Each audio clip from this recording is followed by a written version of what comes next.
নমস্কার। গল্পের ঝুলিতে সকল শ্রোতা বন্ধুদের স্বাগত জানাই। আজ আপনাদের জন্য গল্পের ঝুলিতে রয়েছে অসমঞ্জ মুখোপাধ্যায়ের লেখা AKOS। গল্পটি ভালো লাগলে একটা লাইক এবং কমেন্ট করে জানানোর অনুরোধ রইল। আর চ্যানেলে নতুন হয়ে থাকলে আরও গল্প শোনার জন্য চ্যানেলটি সাবস্ক্রাইব করতে কিন্তু ভুলবেন না। তাহলে চলুন শুনে নেওয়া যাক আজকের গল্প।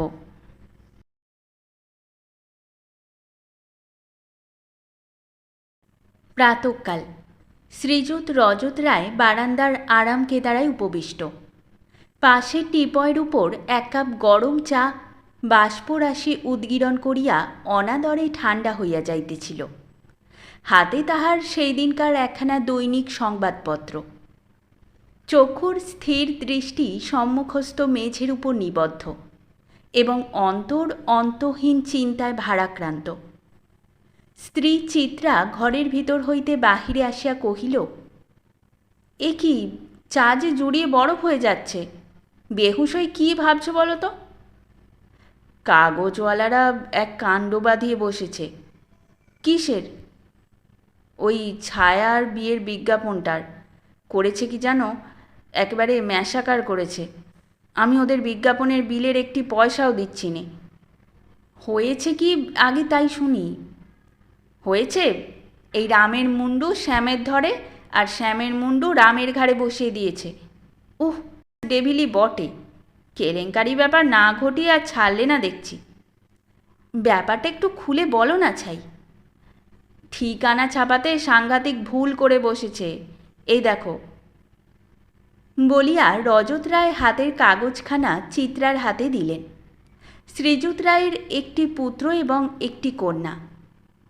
কন্যাটি বড়, নাম কুমারী ছায়ারানী। ছায়ার বয়স 18 ছাড়াইয়া গিয়াছে। সে ফার্স্ট ইয়ারে পড়ে। শ্রীযুত রায়ের ইচ্ছা বিয়ে পাশ করাইয়া তাহার বিয়ে দেন, কিন্তু চিত্রার ইচ্ছা শুভস্য শীঘ্রং, অতএব অবিলম্বে। তাই চিত্রারই পীড়াপিড়িতে রজতবাবু উপযুক্ত পাত্রের জন্য বাংলা দৈনিকে একটি বিজ্ঞাপন দিয়াছিলেন। কিন্তু ছাপাখানার ভুলক্রমে বিজ্ঞাপনের শেষে তার নাম ঠিকানার জায়গায় হরেকৃষ্ণ চট্টোপাধ্যায় নামক অপর একজনের নাম ও তাহারই ঠিকানা ছাপা হইয়াছিল। আর সেই লোকটির মেয়ের বিয়ের বিজ্ঞাপনের শেষে ছাপা হইয়াছিল রজত রায়ের নাম ও ঠিকানা। হরেকৃষ্ণ চট্টর বিজ্ঞাপনটি এই: একটি শ্যামবর্ণা কৃষাঙ্গী কন্যার জন্য উদার হৃদয়ে একটি সৎপাত্রের দরকার।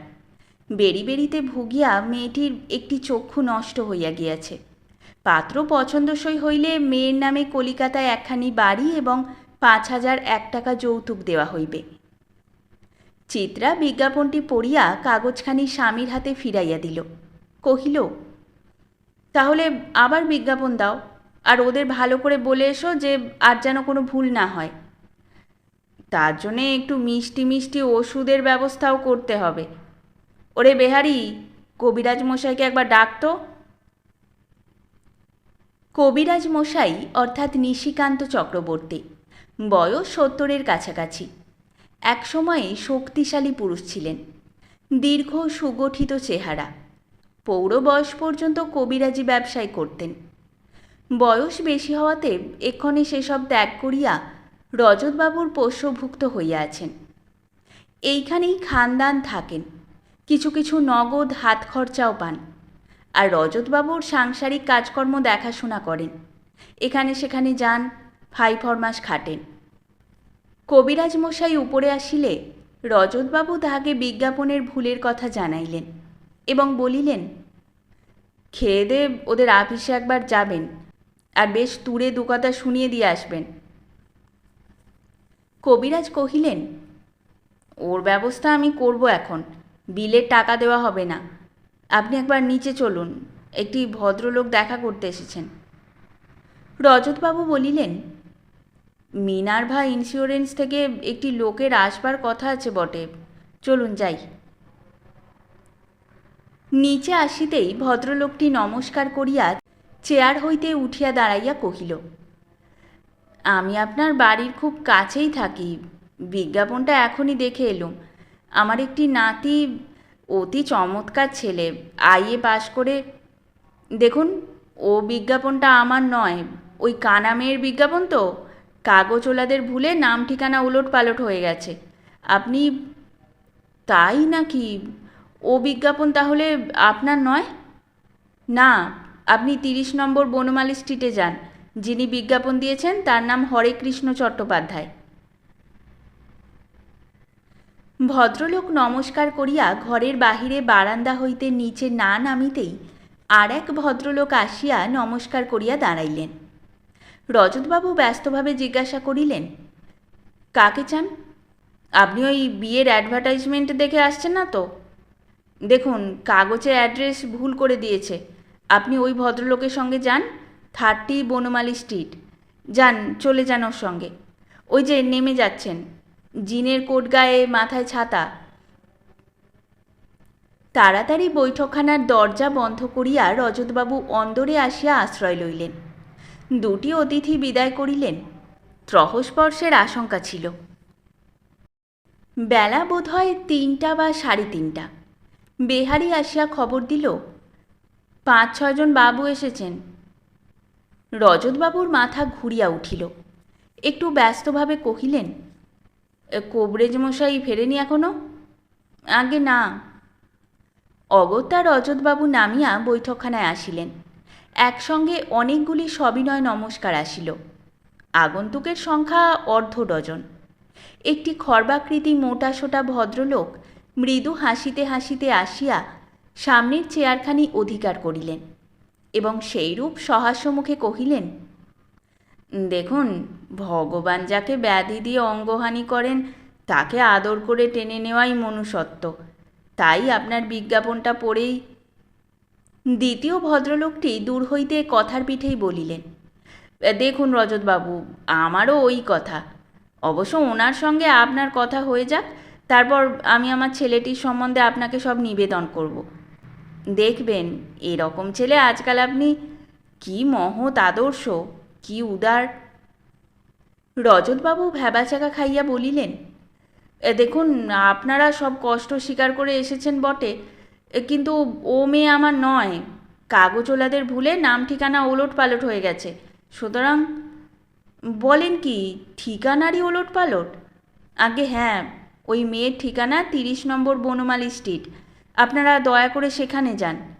বড্ড আননেসেসারি ট্রাভেল পেতে হলো আপনাদের, সরি। বলিয়া রজতবাবু চেয়ার ছাড়িয়া উঠিয়া দাঁড়াইলেন। পরস্পরের মুখ চাওয়াচাওয়ি করিয়া আগন্তুকরাও সকলে উঠিয়া দাঁড়াইলেন।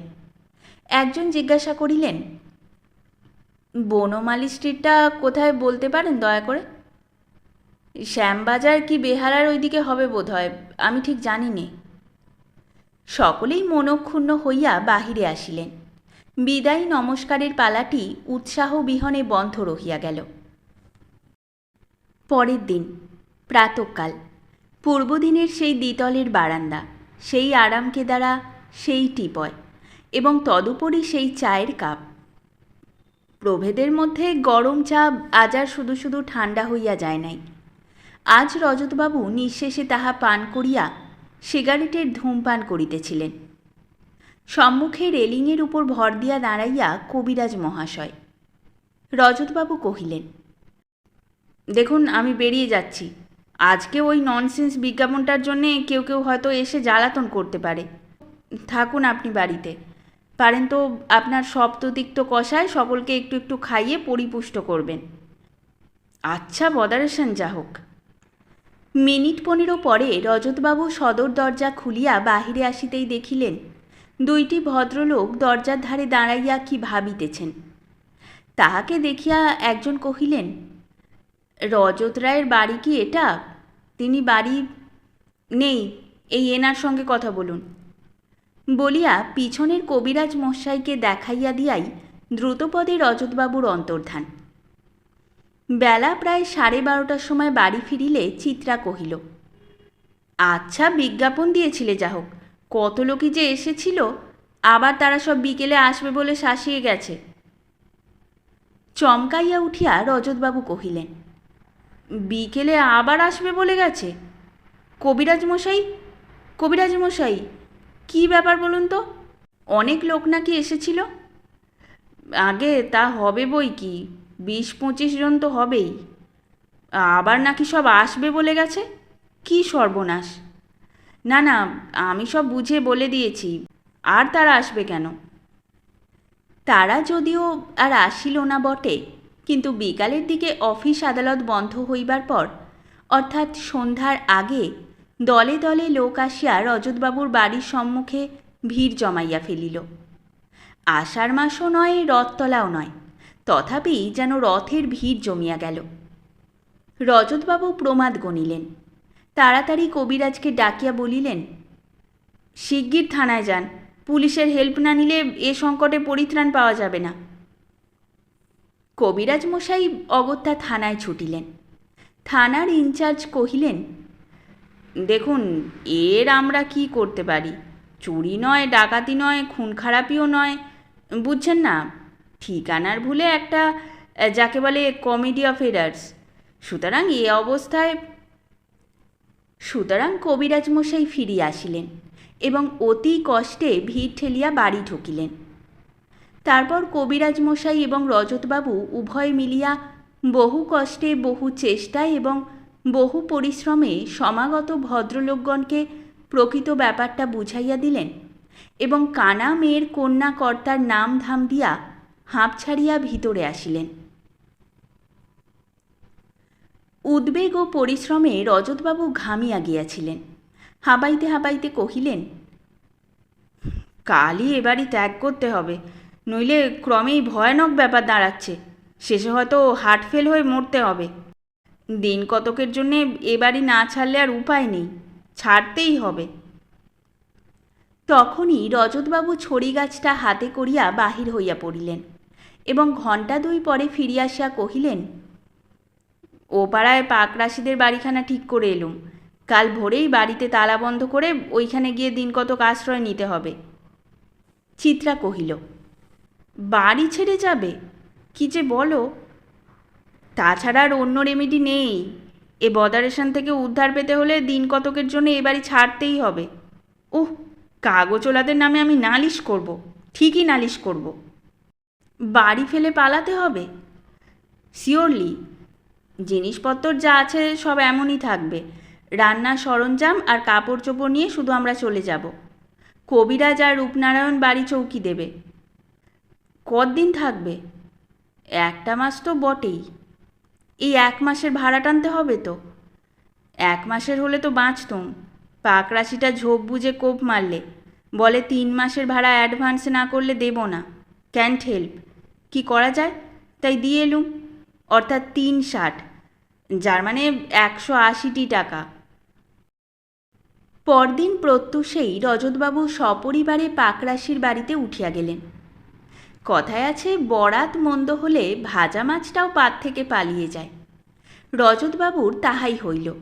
তিনি মনে করিয়াছিলেন দিন কতক ও বাড়িটায় থাকিয়া কানা মেয়ের ধাক্কা সামলাইয়া লইয়া এ বাড়িতে আসিবেন এবং ও বাড়িটা সাবলেট করিয়া তাহার টাকাটা তুলিয়া লইবেন। কিন্তু বিধি বাম। দিন 4-5 মধ্যেই সারা দেশে হঠাৎ একটা আতঙ্কের বাতাস বহিল। জাপানিরা সিঙ্গাপুর অধিকার করিয়া রেঙ্গুনে বোমা ফেলিতেই কলিকাতায় ভীষণ আতঙ্কের সঙ্গে বিষম হইচই পড়িয়া গেল। লোক যে যেখানে পারিল পলাইতে লাগিল। হপ্তাখানেকের মধ্যে কলিকাতা প্রায় অর্ধেক খালি হইয়া গেল। চিত্রা বলিল, শিগগির ভালো জায়গার সন্ধান করো, আমি কিছুতেই আর কলকাতায় থাকব না। 2-1 দিনের মধ্যেই ও পাড়াটাও খালি হইয়া গেল। তখন চিত্রার অনবরত তাগাদায় অগত্যা রজতবাবু তাহার এক বন্ধুর পরামর্শ মতো বারুইপুরের কাছে সোনামুড়ি গ্রামে তারই বাড়ির একাংশে গিয়া উঠিলেন। কলিকাতার বাড়িতে চৌকি দিবার জন্য রহিল শুধু রূপনারায়ণ দরোয়ান।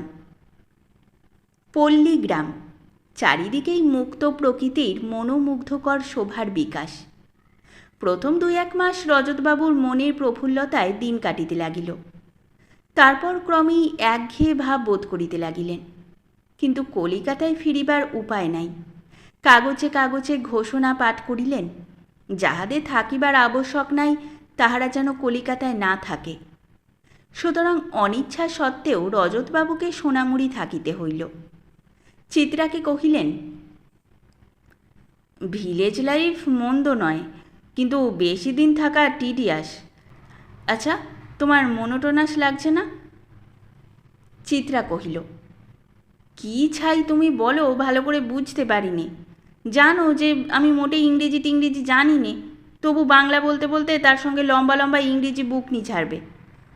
বাংলা মায়ের ছেলে তো, বাংলায় মনের ভাব প্রকাশ করতে পারো না? মাঝে মাঝে তুমি বলো বটে, কিন্তু আমার ওই কথাটা মনেই থাকে না। কথার সঙ্গে ইংরেজি বলাটা আমার নেচার হয়ে গেছে। আবার নেচার? তাহলে আমি নাচার। তাহলে দেখছি আমাকেই এ বয়সে এবিসিডি শুরু করতে হয়। তাই না হয় করব। যাক, তুমি কেরোসিন আর চিনির জোগাড় করো, নইলে মহা মুশকিল হবে। চিনিটা কিছু কিছু পাওয়া গেলেও যেতে পারে, কিন্তু কেরোসিন সম্বন্ধে আমার ডাউট। আচ্ছা, মাসে কতটা কোয়ান্টিটি আমাদের? সহসা চিত্রা উঠিয়া ওদিককার ঘরের দিকে চলিয়া গেল।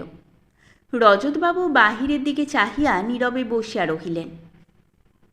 সামনের নারিকেল গাছের গুঁড়িতে একটা কাঠঠোকরা চঞ্চু দ্বারা অনবরত আঘাত করিয়া ঠক ঠক শব্দ করিতেছিল। পাশের পোড়ো বাড়িটার ভাঙা পাঁচিলটার উপর দুটো কাঠবেড়ালি ছুটাছুটি করিতে লাগিল। দূরের কোন বৃক্ষ শাখা বা ঝোপঝাড় হইতে একটা ঘুঘুর ডাক মাঝে মাঝে বাতাসে ভাসিয়া আসিতেছিল।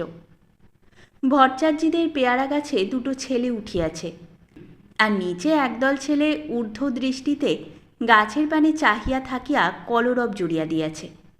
সকলে মিলিয়া কাঁচা পেয়ারাগুলো ছিঁড়িয়া নষ্ট করিতে লাগিল। রজতবাবু উঠিয়া এক পা করিয়া ওদিককার ঘরে গেলেন। গিয়া দেখিলেন চিত্রা মেঝে পাতা মাদুরখানার উপর উপুর হইয়া শুইয়া বিএ বে, বিই বি, বিআই বাই, বিও বো পড়িতেছে। রজতবাবু জিজ্ঞাসা করিলেন, এ কি ব্যাপার? ইংরেজিটা আমার শিখতেই হবে, নইলে তোমার সব কথা বুঝে ওঠা আমার পক্ষে। হো হো করিয়া হাসিয়া উঠিয়া রজতবাবু কহিলেন, ও বুঝেছি। আচ্ছা, আর ইংরেজি কথা? বেহারি আসিয়া বাহির হইতে কহিল, ঘটক মশাই এসেছেন। ঘটক মশাই অর্থাৎ গোবিন্দ মুখুজ্জে। এই গ্রামের দক্ষিণ পাড়ায় বাড়ি। পেশা যজমানি। যজমানির ফাঁকে পৈতৃক পেশা ঘটকালিও করিয়া থাকেন। ছায়ার জন্য একটি পাত্রের কথা রজতবাবু তাহাকে বলিয়াছিলেন। যেহেতু আর বিজ্ঞাপন দিতে তিনি ভীত, সন্ত্রস্ত এবং আতঙ্কিত। মুখুজ্জে মশাই কয়েকটি পাত্রের সন্ধান ইতিপূর্বে আনিয়াছিলেন, কিন্তু কোনোটিই রজতবাবুর পছন্দসই হয় নাই। আজ মুখুজ্জে মশাই একটি নূতন সম্বন্ধ আনিয়াছেন। কহিলেন, এ ছেলেটি হলো ফুলপোতার রামলাল বোসের নাতি। রজতবাবু জিজ্ঞাসা করিলেন, রামলাল বোসটি হলেন কে? মস্ত গেরস্ত, জমি জমা, বাগান, পুকুর, সুখের সংসার। 700 বিঘে জমার জমি। বুঝে দেখুন একবার কত বড় গেরস্ত। দেশজোড়া নাম এদের মশাই। ছেলেটির পড়াশোনা? ওদের পড়াশুনোর দরকার কি? চাকরি বাকরি তো আর করতে হবে না। তা শ্যামলাল আপনার গিয়ে ম্যাট্রিক পাশ করেছে। বিষয় আশয় চাষবাস সব নিজে দেখাশুনো করে। এমন বুদ্ধিমান চৌখস ছেলে এ তল্লাটে নেই। রজতবাবু কহিলেন, চলবে না মুখুজ্জে মশাই, ও চলবে না। এ ধরনের ছেলে কিছুতেই চলবে না। বলিয়া অনবরত ডাইনে বাঁয়ে ঘাড় নাড়িতে লাগিলেন।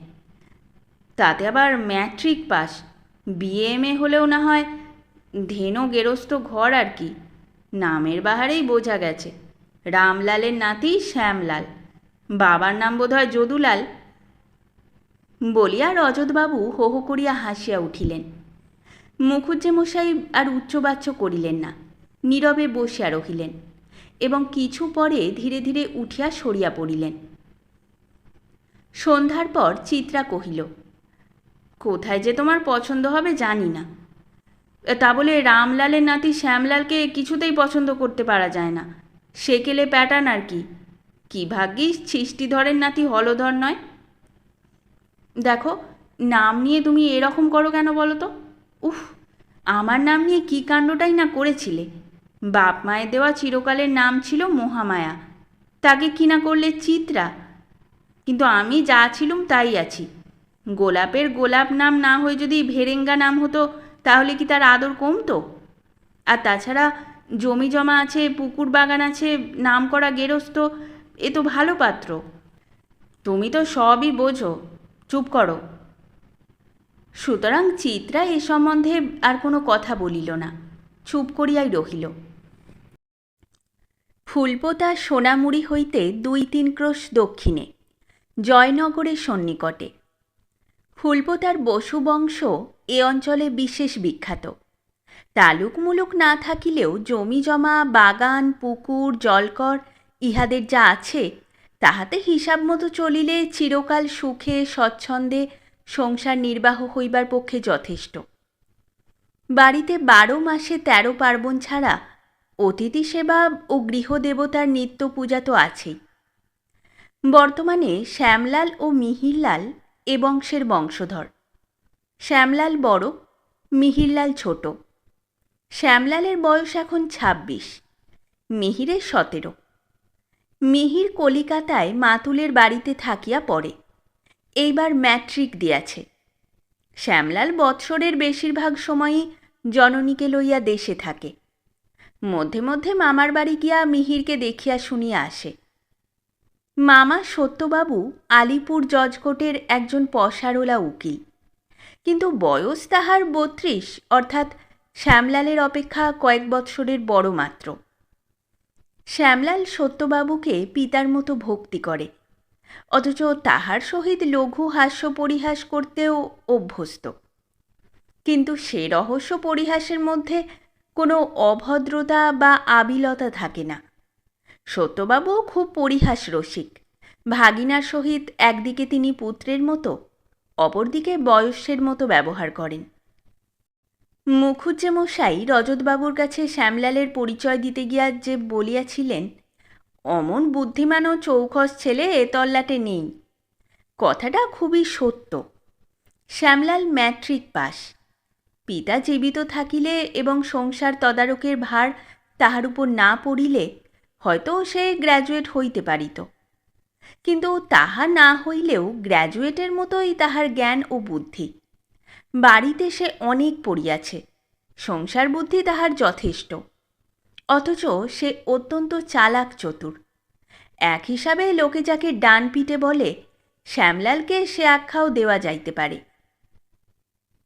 কিছুদিন হইতে শ্যামলালের জননী তাহার জন্য একটি সুন্দরী পাত্রীর সন্ধান করিতেছিলেন। ছায়া বাস্তবিকই সুন্দরী মেয়ে, কিন্তু মুখুজ্জে মশাই আসিয়া যখন রজতবাবুর অপছন্দের কথা জানাইলেন, তখন তিনি এ মেয়ের আশা ত্যাগ করিলেন।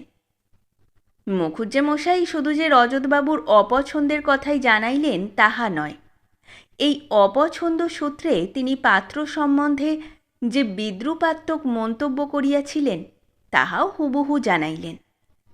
শ্যামলাল শুনিয়া বলিল, লোকটি বোঝা যাচ্ছে একটু সাহেবী স্টাইলের। আচ্ছা। জননী জিজ্ঞাসা করিলেন, আচ্ছা মানে মেয়েটি যদি সুন্দরী হয় এখানেই ঠিকঠাক করিলেই হবে। তাড়া করলে অপছন্দ, তুই ঠিকঠাক করবি কি করে? কিন্তু কথাগুলো শ্যামলালের কানে প্রবেশ করিল না। তৎপূর্বেই সে স্থান ত্যাগ করিয়া চলিয়া গেল। ইহারই 3-4-5 পরে একদিন রজতবাবুর সোনামুড়ির বাসার সম্মুখবর্তী পল্লীপথ দিয়া একজন লেস ফিতাওয়ালা হাঁকিয়া যাইতেছিল। লেস লেবে, জড়ি লেবে, ফিতা লেবে। বাড়ির ভিতরকার একখানি ঘরের মধ্যে মেঝে পাতা শতরঞ্চের ওপর শুইয়া চিত্রা কি একখানা বাংলা মাসিকপত্রের পাতা উল্টাইতে উল্টাইতে গল্প পড়িতেছিল, আর ছায়া পথের দিকের জানালার ধারে বসিয়া একটা ব্লাউজ সেলাই করিতেছিল। ফেরিওয়ালা জানালার ধার দিয়া হাঁকিয়া গেল, ভালো ভালো লেস ফিতা, সেফটি পিন। চিত্রা জানালার ধারে আসিয়া লেসওয়ালাকে ডাকিল। লেসওয়ালা জানালার নিচে আসিয়া কহিল, কি চাই মা ঠাকুরন? তোমার কাছে খুব ছোট সেফটি পিন আছে? একেবারে সব ছোট পাবেন না মা, একটা পাতায় ছোট বড় মাঝারি মিলিয়ে 1 ডজন পাবেন। ছায়া কহিল, কই দেখাও তো। ফেরিওয়ালা তাহার বোঁচকা খুলিল এবং এক পাতা পিন বাহির করিয়া ছায়ার হাতে দিল। চিত্রা দামের কথা জিজ্ঞাসা করিলে ফেরিওয়ালা কহিল, 6 পয়সা। ছায়া চমকাইয়া উঠিয়া কহিল, 6 পয়সা? যুদ্ধের বাজারে দিদিমণি জানেন তো, এসব জিনিস আর আসে না। আমার আগেকার কেনা ছিল, তাই 6 পয়সায় দিতে পারবো। এ দামে এখন আর কেউ দিতে পারবে না। চিত্রা কহিল, আচ্ছা শোনো বাছা, 5 পয়সায় দাও। আচ্ছা নিন মা, 5 পয়সাই আমার কেনা। সারা দুপুর এই রোদে ঘুরে 1 পয়সাও আজ আর বিক্রি করতে পারিনি। হাত বাড়াইয়া ছায়া সেফটিপিনের পাতাখানা লইয়া ফেরিওয়ালাকে পয়সা 5টা দিয়া দিল। ফেরিওয়ালা পয়সা লইয়া বরাবর দক্ষিণ পাড়া অভিমুখে চলিল এবং নতুন পুকুরের ধারে বড় কেয়া ঝোপটার আড়ালে গিয়া বেশভূষা পরিবর্তন করিয়া মুখুজ্জেমশাইয়ের বাড়ি প্রবেশ করিল। মুখুজ্জেমশাই কহিলেন, কি হলো? শ্যামলাল কহিল, দেখলুম সুন্দরী বটে। কয়মাস পূর্বে যাহারা কলিকাতা ছাড়িয়া বাহিরে গিয়াছিলেন, কয়মাস পরে একে একে প্রায় সকলেই কলিকাতায় ফিরিয়া আসিলেন। বাহিরে নানা অসুবিধা ভোগ করিয়াও কেবল প্রাণের দায়ে এতদিন সকলে ছিলেন, কিন্তু আর থাকিতে পারিলেন না। যেহেতু এই সময়টা বাংলার প্রায় প্রত্যেক পল্লীতেই আমাশয়, টাইফয়েড, ম্যালেরিয়া প্রভৃতির মরশুম পড়িয়া যায়, সুতরাং রজতবাবুও সোনামুড়ি ত্যাগ করিয়া কলিকাতায় ফিরিয়া আসিলেন। চিত্রা কহিল, এইবার উঠে পড়ে ছায়ার বিয়ের জোগাড় করো, ফের ভালো করে কাগজে বিজ্ঞাপন দাও। চোখ দুটো কপালে তুলিয়া রজতবাবু কহিলেন, বিজ্ঞাপন? বিজ্ঞাপনের দিকে আর যাচ্ছি না, কিছুতেই না। একবার একটা ঠিকানার ভুল হয়েছে বলে আবার না না না, বিজ্ঞাপন আমি আর কোনো মতেই দেবো না। আমি 3-4 জন ভালো ঘটক লাগিয়ে দিচ্ছি। তাহাই হইল। রজতবাবু ভালো ঘটকের শরণাপন্ন হইলেন এবং ভালো রকম বকশিসের আশা তাদের দিলেন। ঘটকেরা নানা স্থান হইতে নানা রকম পাত্রের সন্ধান আনিতে লাগিল। একদিন একজন ঘটক একটি পাত্রের সন্ধান আনিয়া রজতবাবুকে কহিল, আপনার কন্যার উপযুক্ত সৎপাত্র, এরকম ছেলে হাজারে একটা মেলে কিনা সন্দেহ। পাত্র সম্বন্ধে সমস্ত বৃত্তান্ত শুনিয়া রজতবাবু মনের মধ্যে সন্তোষ লাভ করিলেন। ছেলেটি কন্ট্রাক্টারি ব্যবসা করে, বিলাতি ডিগ্রি, নিজের বাড়ি গাড়ি, মাসিক আন্দাজ 1000 টাকা উপায়। কবিরাজ মশাইকে ডাকিয়া রজতবাবু বলিলেন, কাল সকালে চুপি চুপি গিয়ে একবার দেখে আসুন দেখি বাড়িখানা কীরকম, আর আশপাশ থেকে যদি একটু সুরুক সন্ধান নিতে পারেন তো। দক্ষিণ কলিকাতার সাউদার্ন অ্যাভিনিউয়ের সংলগ্ন নূতন পল্লীতে পাত্রের বাড়ি। পরদিন সকালের দিকে কবিরাজ মশাই ওই পল্লীতে গিয়া ঘুরিয়া আসিলেন। কহিলেন, নতুন দোতলা বাড়ি, ঝকঝক করছে। ফটকের দুপাশে 2খানা পাথরের ট্যাবলেট লাগানো। একখানাতে বাড়ির নাম লেখা রয়েছে ছায়াবিথি, অপরখানায় পাত্রের নাম ইংরেজিতে লেখা শ্যামল বাসু AKOS। প্রসন্ন চিত্তে রজতবাবু চিত্রার কাছে আসিয়া কহিলেন, এই আমার ছায়ার সত্যিকারের বর। বাড়িখানার নাম কি জানো? কি? ছায়াবিথি। বোঝো একবার, ছায়ার নামই। আগে থেকেই কি সুন্দর দৈব যোগাযোগের ব্যবস্থা একবার দেখো। ছেলেটির টাইটেল হচ্ছে AKOS, কোনো বিলিতি টাইটেল আর কি। ওহ, এতদিন পরে! যাক, শুভ কাজ সম্পন্ন হলে ঘটককে ভালো করে বকশিস করতে হবে। আমার পছন্দসই ছেলে এইবার পেয়েছি। সত্য সত্যই ছেলেটি যে খুব ভালো তার আর কোনো সন্দেহ নাই। রজতবাবু যেমনটি চাহেন ঠিক সেই রূপ। আদব কায়দা দোরস্ত চটপটে, পাড়া গিয়ে ভূত নয়, খুব আপ টু ডেট, লেখাপড়া জানে, কাজকর্মে চালচলনে খুবই হুঁশিয়ার, অত্যন্ত সভ্য, অত্যন্ত ভদ্র। এই অল্প বয়সেই দুহাতে উপায় করিতেছে। কাজকর্মের তদারকের জন্য নিজের এক মাতুলকে কাছে রাখিতে হইয়াছে। তিনিও শিক্ষিত। বিবাহের ব্যাপারে ধরিতে গেলে তিনিই পাত্রের অভিভাবক। ঘটকের মধ্যস্থতায় উভয় পক্ষের মধ্যে বিবাহের কথাবার্তা খুব দ্রুত অগ্রসর হইয়া চলিল। মামা মেয়ে দেখিতে আসিলেন। মেয়ে দেখিয়া তাহার এত পছন্দ হইল যে তাহার বলিবার নয়। তিনি রজতবাবুকে ইংরেজিতে বলিলেন, মিস্টার রায়, আমি স্বপ্নে একটি মেয়ে দেখেছিলাম, সেই মেয়ে এখন দেখছি আপনারই এই কন্যা। রজতবাবুও পরের রবিবার পাত্র দেখিতে গেলেন। বৈঠকখানা ঘরে সাহেবী কায়দায় চেয়ার, টেবিল, সোফা, কোচ ইত্যাদি সাজানো। রজতবাবু সোফায় বসিতেই শ্রীমান শ্যামল তাহাকে প্রণাম করিল। শ্যামলের দু একজন কর্মচারী ঘরের বাহিরে তাহার অপেক্ষায় ছিল। শ্যামল ধীর ও বিনীতভাবে রজতবাবুকে কহিল, আপনি অনুমতি করলে আমি 2 মিনিট সময় নিয়ে ওদের বিদায় করে দিই। অতঃপর তাহাদের একজনকে ডাকিয়া কহিল, রোববার হলেও আজ যেন কাজ বন্ধ না যায়। ফিনওয়ার্থ কোম্পানির বিল আজ তৈরি করাই চাই। ঘুষ্টিছানি চা বাগানের ওই 2000 সকেট আজ যেন প্যাক হয়ে থাকে। যান, আপনি আর দেরি করবেন না, চলে যান। উপেনবাবু। বাহির হইতে উপেনবাবু ঘরের ভিতরে আসিলে শ্যামল তাহাকে কহিল, মহারাজার চেকখানা আজ তো আর জমা হবে না, কালকে ওটা জমা করে দেবেন। ব্যারাকপুরে আপনি যেতে সময় পাবেন কি? আচ্ছা, খেয়ে দে আমিই যাব এখন।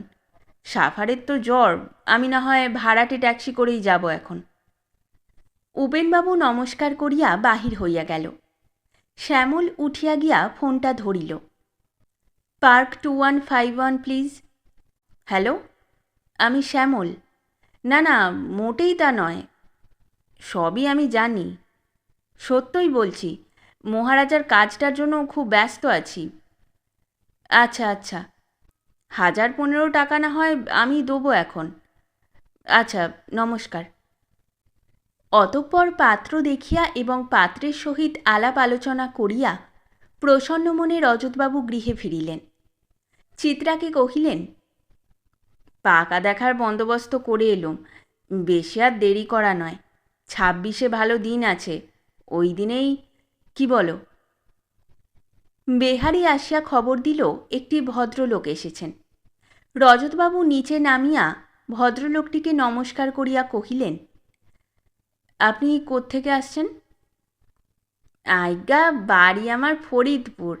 অনেক দিন আর একটা পুরাতন বিজ্ঞাপন দেখা আপনার লগে সাক্ষাৎ করবার আসছি। আপনাগোর গোটা কানা মাইয়ার। ওহ, এতদিন পরে? সে তো হলো গিয়ে অনেক দিনই হইয়া গেল। দোকান তাহি 2.5 পোয়া লবণ আনছিলাম ঠোঙার মধ্যে, সেই ঠোঙাটার গায়ে ছিল ওই বিজ্ঞাপন, তাই পাঠ কইরা জানতে পারি। তা আপনাগো সে মাইয়ার যদ্যপি এখনো বিয়া না হইয়া থায় তো। রজতবাবু হাসিবেন কি কাঁদিবেন কিছু ঠিক করিতে পারিলেন না। কহিলেন, আপনি এখানে থাকেন কোথা? থাই আমি উল্টা ডিঙি, নবীন সমুদ্রের আড়ত জানেন তো, পোলাটিও আমার সাথে থায়। কি আর কইব, পোলা মোর এক্কেবাইরা যেন কার্তিক, ম্যাট্রিক পাশ কইরা। মনে মনে হাসিয়া রজতবাবু কহিলেন, তাহলে ছেলে তো আপনার উপযুক্ত পাত্র। তা আপনি এক কাজ করুন, 30 নম্বর বনমালী স্ট্রিটে যান, সেইখানে ওরা থাকেন।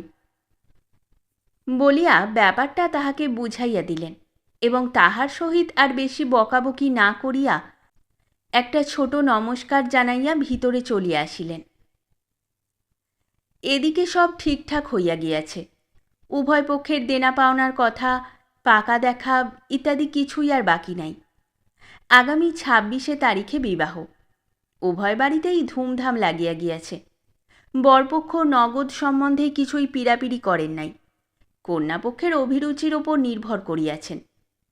কন্যাপক্ষ স্বেচ্ছায় ও সন্তুষ্ট চিত্তে 2000 টাকা নগদ দিতে প্রতিশ্রুত হইয়াছেন। একটা আনন্দময় আবহাওয়ার মধ্য দিয়া পরের কয়টা দিন কাটিয়া গেল। 26-এর প্রভাত।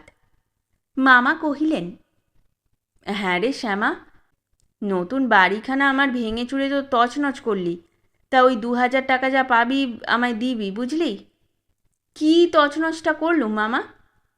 সত্যবাবু কহিলেন, আমার নামে ট্যাবলেট দুখানা ফেললি খুলতে গিয়ে তো একখানা গেল ভেঙে, ও আবার নতুন করে করাতে হবে। তারপর আবার ট্যাবলেট দুখানা লাগাতে হবে। তারপর ফটকের পাশে কেমন সব ফুল গাছগুলো ছিল, দিলি সব সাবার করে, দিয়ে তুললি সেখানে এক গ্যারেজ। সে তো ভালোই করেছি, মোটরখানা তোমার থাকতো অন্য জায়গায়, এখন বেশ না, অন্য জায়গাতেই আমার ভালো ছিল। তা যাক, 2000-এর ভেতর 1000 খানেক আমায় দিয়ে দিস, কি বলিস?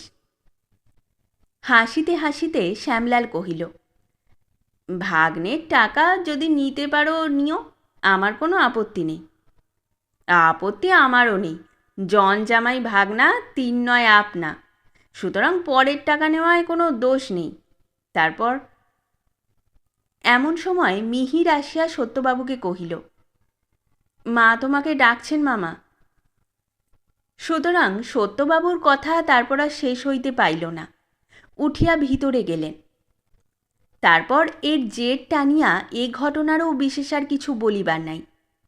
শুধু একটু মাত্র বলা যায় যে তারপর শুভ লগ্নে শুভক্ষণে আনন্দ কোলাহলের মধ্যে শুভ কাজ নির্বাহ হইয়া গেল।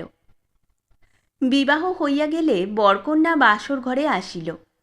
বাসর ঘরে অনেকেই জমিয়াছিলেন, কিন্তু রাত হওয়ার সঙ্গে সঙ্গেই যখন সকলে একে একে উঠিয়া গেল, তখন শ্যামলাল তাহার সিল্কের শার্টের পকেট হইতে একটা প্যাকেট বাহির করিয়া ছায়ার কোলের উপর রাখিয়া কহিল, ছোট সেফটি পিন চেয়েছিলে, এই নাও, কিন্তু 5 পয়সা ডজনে এ জিনিস দিতে পারা যাবে না, জানো তো যুদ্ধের বাজার।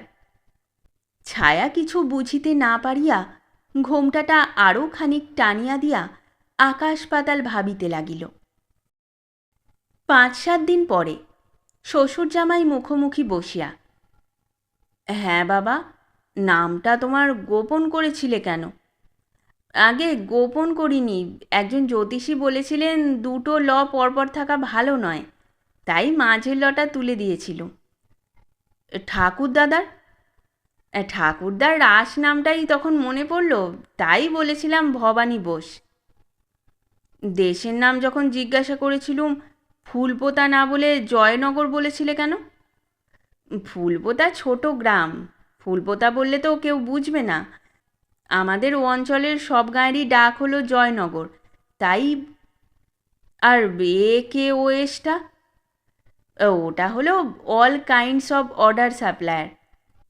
প্রসন্ন হাস্যের সহিত রজতবাবু কহিলেন, যাই হোক বাবাজি, জিত কিন্তু আমারই। ছায়া পূর্বজন্মের স্বীকৃতি বলে উপযুক্ত হাতেই পড়েছে। তুমি বাবা রত্ন ছেলে, 700 বিঘে ধান জমির মালিক তুমি, তাছাড়া 22টা মাছ ভরা পুকুর, বাগান বাগিচে, অন্নলক্ষ্মী তোমার ঘরে বাঁধা। তাছাড়া কত বড় বংশের বংশধর তুমি, তাই এবার জানতে পেরেছি। গোড়াতে আমি বিষম ভুল বুঝেছিলুম।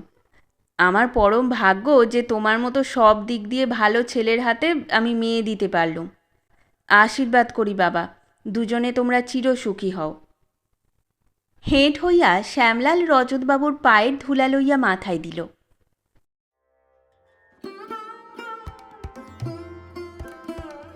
শেষ হলো আমাদের আজকের গল্প। গল্প পাঠে এবং বিভিন্ন চরিত্রে আমি তৃষিতা। গল্পটি ভালো লাগলে লাইক এবং শেয়ার করে দেবেন, আর চ্যানেলে নতুন হয়ে থাকলে আরও গল্প শোনার জন্য চ্যানেলটি সাবস্ক্রাইব করতে কিন্তু ভুলবেন না। খুব তাড়াতাড়ি নতুন একটি গল্প নিয়ে ফিরে আসব।